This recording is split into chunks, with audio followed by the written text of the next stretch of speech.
2 വർഷത്തിന് ശേഷം വീണ്ടും കണ്ടുമുട്ടുമ്പോ രണ്ടാമത് തോന്നുന്നു അതിൽ കൂടുതൽ വർഷമായപ്പോ 2 വർഷത്തിന് ശേഷം വീണ്ടും ഞാൻ പറയട്ടെ അപ്പൊ മല്ലിക ആന്റി 70കളുടെ ചെറുപ്പത്തിലേക്കും ഞാൻ 9 മാസത്തിന്റെ വലിപ്പത്തിലേക്കും വളർന്നിരിക്കുന്നു.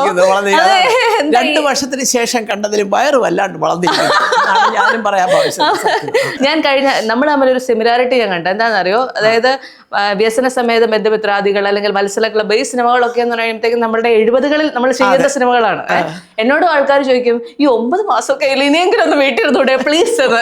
നമ്മളൊക്കെ നമ്മുടെ പ്രായത്തിന്റെ അവശതകളെ മറികടന്നുകൊണ്ട് പണിയെടുത്തോണ്ടിരിക്കുകയല്ലേ. ഒരിക്കലും ചെയ്യരുത്. കാരണം അങ്ങനെ കുത്തി ഇരുന്ന് പോയാൽ പിന്നെ ആ ഇരിപ്പങ്ങ് ഇരിക്കും. അതെ, അങ്ങനെ ഇരുന്ന് വയ്യാതായവരാണ് ഇവിടെ കൂടുതലും ഉള്ളത്. ചില്ലറ വയ്യായ്മയൊക്കെ ധാരമില്ലെന്ന് പറഞ്ഞാൽ നമ്മൾ നടക്കുക. എന്തായാലും ആ സമയമാകുമ്പോ അവിടെ നിന്ന് വന്ന് കൊണ്ടുപോകും. പിന്നെ നമ്മൾ കാത്തിരിക്കുന്നത്. അയ്യോ ഈ 30കളിലുള്ള എന്നോടും അല്ലല്ല, നിങ്ങൾക്കൊക്കെ ഒരുപാട് കൊള്ളാം. നിങ്ങളുടെയൊക്കെ ഇപ്പോഴത്തെ ആയുസിന്റെ അറിഞ്ഞൂടെ? പണ്ടൊക്കെ 60-65, 85-90 ഒക്കെ ആയി. ഇപ്പം പിന്നെ ആയുസിന്റെ ഒക്കെ വലിപ്പം കൂടി. അപ്പൊ നിങ്ങളൊക്കെ ഒരു 100 വയസ്സ് വരെ പോകും.